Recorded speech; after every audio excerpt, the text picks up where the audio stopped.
Okay, hey everyone, Lisa here from Happy Zazzling. Thanks for tuning in to watch this video today. Today I want to introduce you to Jim and Wee. Jim is the maker of SHD and Wee is the Snuggle Hamster community manager. It's not just a faceless site. They will be on there helping you guys, with questions and just join the Discord. I'll put the link below. Jim and Wee and all the beta testers and everything are there and ready to help you if you guys got any problems or questions or tips or any ideas. Just go on Discord and post them and they'll help you. So I see that there's a couple new features on SHD, the Trademark Search and the Trademark Analysis feature. Do you want to explain how that's going to be beneficial to Zazzlers?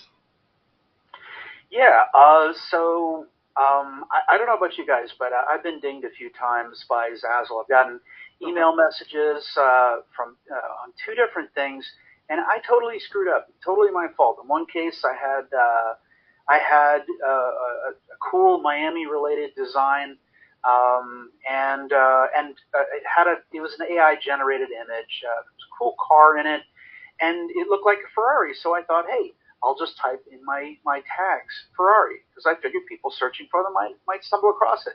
I get a message back, and I'm like, hey, this is not actually a Ferrari in the the visual. Is that it, or what's the problem? I didn't even think about the tags until I looked at them. So it got me thinking. A couple months ago, I thought, what if I could actually help you out? What if I could, proactively tell you what, take all your products, however many thousands of products, and compare them against the full set of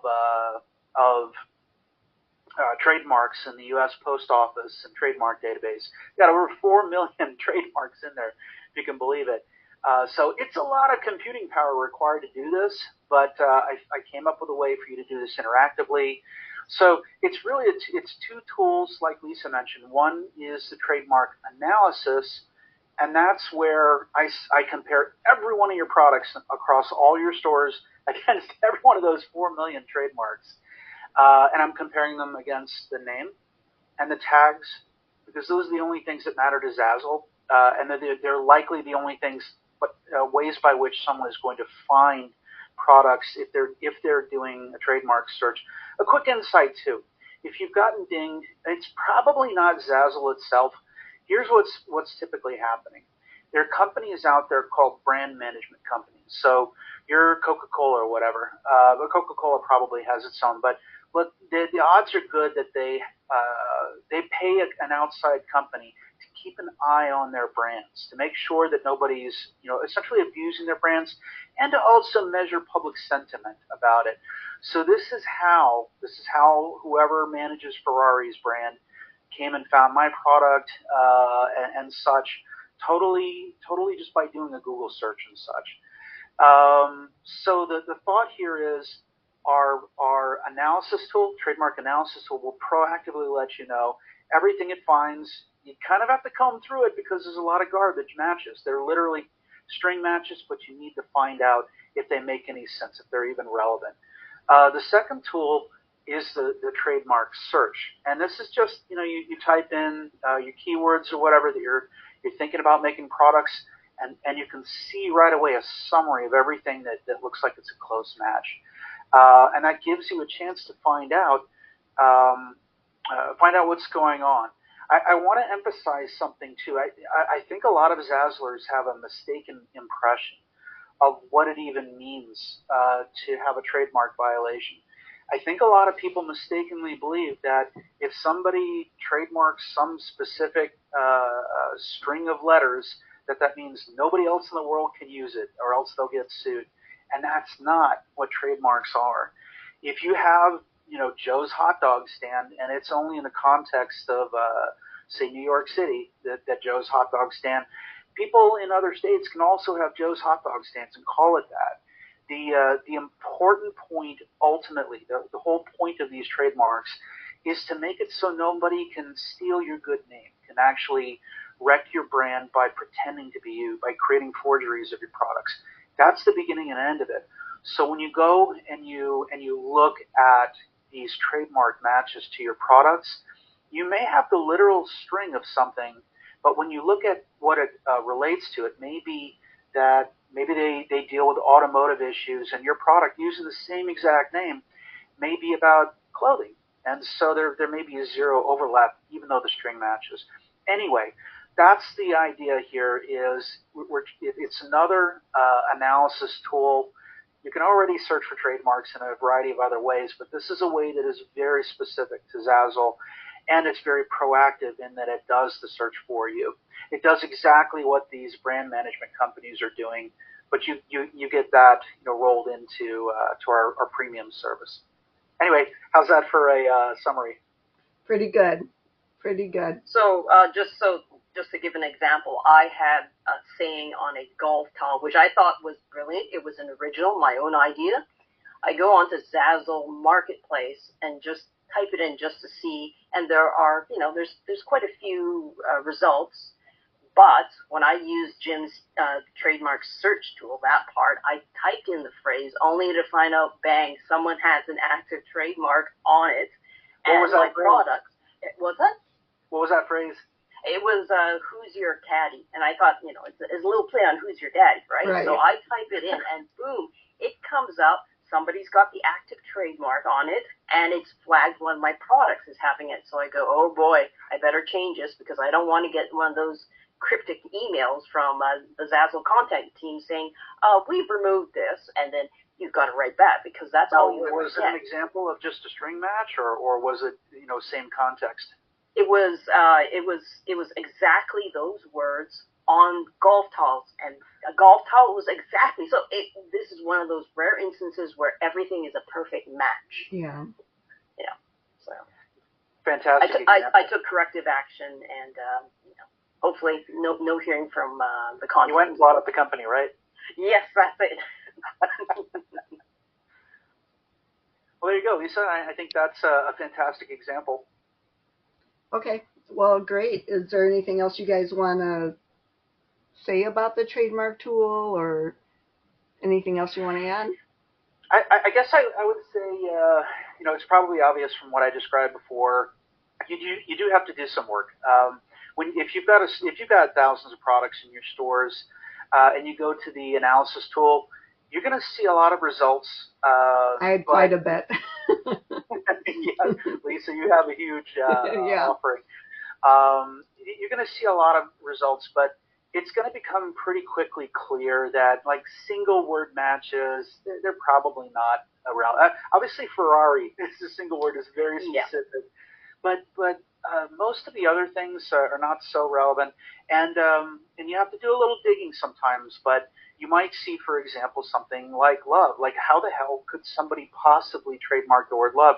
And it's not the word; it's that they came up with a specific graphic, a specific logo. And actually, I think you and I were talking earlier, and I haven't done any research into this, but the name Olympics. I'm betting. I haven't done the research on this, so you're already ahead of me in this, but I'm betting that you can use the word Olympics just fine in products. I'm betting. I don't know.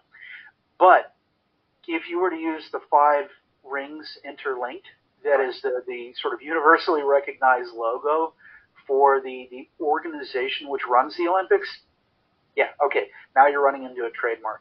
So there's work you have to do. It's not going to magically tell you like a human being who does all this research what you need to know, but it does all of that sifting for you. And so it shouldn't take that long for you to go through and get some really good insights. Do you have to do this? No. You could just wait until somebody sends you a message. But and well, I'll wait till you're done, and then I'll tell my little story what happened. I'd love to hear that. But you run a risk if Zazzle sends you a lot of these messages. Mm-hmm. I don't know exactly what they'll do if they find a lot of violations. They tend to actually send you the message and show you a tiny little thumbnail of the infringing product, and also before you get the message, they've already deleted your product. Yeah. Yes. Yeah. In my case, they didn't tell me diddly squat. They just told me it was, this product is infringing, and I had to guess what part of, You always have to write back. I have had to write to Zazzle a couple times and say what part of, like I had a drawing I did of a mama bear and baby bear, and I made a whole collection out of it, little onesies and all this stuff. Oops, onesie is actually a trademark thing. You have to say one-piece baby outfit.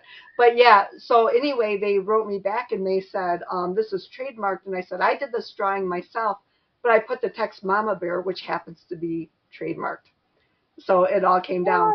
But in another circumstance, I had made as a gift to my mom, a Zazzle shop for her. I ran it. I did everything, hooked her PayPal up so she'd get the commission. Well, I did it under her email, and I had used, back in the old days, I don't do this anymore. Now everything is 100% mine. But when I first started Zazzle, I didn't understand, and I'd go on Pixabay and use some of their images, and I even asked if it was okay, and they said yes. But somebody saw one of their images from Pixabay in my mom's Zazzle shop and wrote to Zazzle and said she used my image. Well, when Zazzle wrote, they wrote to me. They didn't just take it down. They wrote to me, because if somebody actually reports it, it's different than if their machine or whatever finds it, So when my mom didn't tell me in a timely manner that she got this email that there was an infringement, I didn't write back, and they shut down the whole store. Now, I wrote to Zazzle and explained the situation, and they reopened the store, but with 0 products in it. We had to start from scratch. So that was my lesson on trademarks. Well, it is actually, it is actually very rare.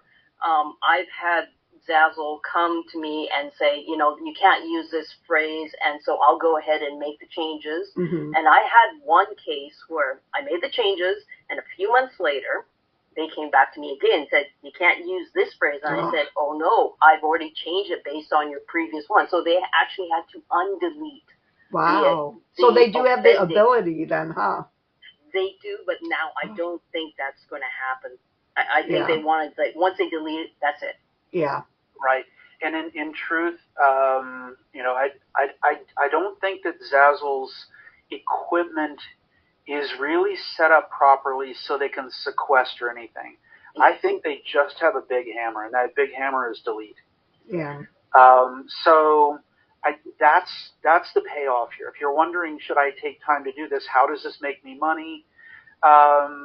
Keep in mind that it can cost you money to deal with the hammer coming down. Yes. And if you lose an entire store, that's a big hammer. That was really depressing, but another YouTuber, I'll put a link to his video below too, just did a video. He just got sued for $60,000 for a trademark thing, because that's the lid on what they can sue you for. So I'll link that video down below. $60,000. Second thing I want to point out, though, is this does not do any sort of image matching. This is purely textual matching. Just want to point that out. Yeah. Yeah. Well, I think it will be helpful. It's worth adding that the odds are very low that a brand management company is going to find you with an image search. The odds are very high that they're going to find you with a text search, which is why this is very well tuned to what we need for Zazzle. Unless they're using Google Lens in some way. Correct. But I think it's still a much lower probability. Right. Well, I appreciate both of you coming in, taking the time to talk about this, and hopefully, we'll make some more videos, and eventually you'll get your YouTube channel up, Jim, and that'll be great. I'll link to those. It's delightful to see you wearing our... yeah, I'm wearing my Snuggle Hamster shirt. And I saw that you guys added a bunch of more merch to the shop, too. Yeah, and I've been so busy. I just haven't had time to add more merch, but we really should. But yeah, I'd say go out and buy it, but it's no longer available. Sorry, guys. Anyway, thank you very much for helping shed some light on this. I thought this was simple enough and easy enough, but you're right. People need to people need to understand what the use case is. And let's face it, we all, as Zazzlers, we all kind of get in our narrow creation, design role mode, and we don't want to think about marketing. We don't want to think about this. And I guess one last thing to add too is it's tempting to think you can play the ostrich game, where if you can't see what's happening, no one can see you. And this is speculation on my part, but I think that Zazzle has an interest in not creating a proactive system like this. Here's why. If Zazzle advertises that they have a feature just like my trademark analysis, then someone might say, well, you know what? You have this tool. Why aren't you using it to get rid of all of the bad content? And Zazzle says, well, I don't know. I don't know where we're not. And suddenly they get sued.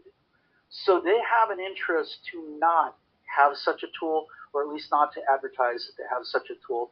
So that is a good, solid reason to take advantage of our tool. We can help save you from something that Zazzle may not be interested in proactively saving you from. Right. Is there anything you want to add, Wee? Nope, that's good. Jim said it pretty much. Okay.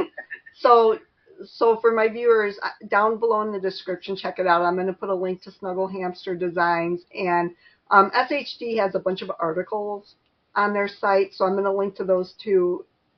They have trademark articles, 2 of them, I believe, but there's also like just tons of information on there. So read through there if you're interested in joining SHD. There's a free plan and a premium plan, and there's just so much you can do on it. It's insane, and Jim's constantly adding more. There is a third article, Lisa. Oh, there's a third. Okay. What are trademarks? This is a good primer on the subject. It's not an ad for our 2 services, although there's a link at the bottom to those. But it's a good introduction. If you want to understand in more detail exactly what trademarks are and how they work from a Zazzler's perspective, it's about a 5-minute read. Great. I'll put links to all 3 of those below, so you guys can all go check them out. And again, Jim and Wee, thank you so much for doing this, and You're welcome. thank you for all the help Thank you're you for giving. hosting. Yeah, no problem. Happy Zazzling. Happy Zazzling. All right. Bye-bye. Bye, guys.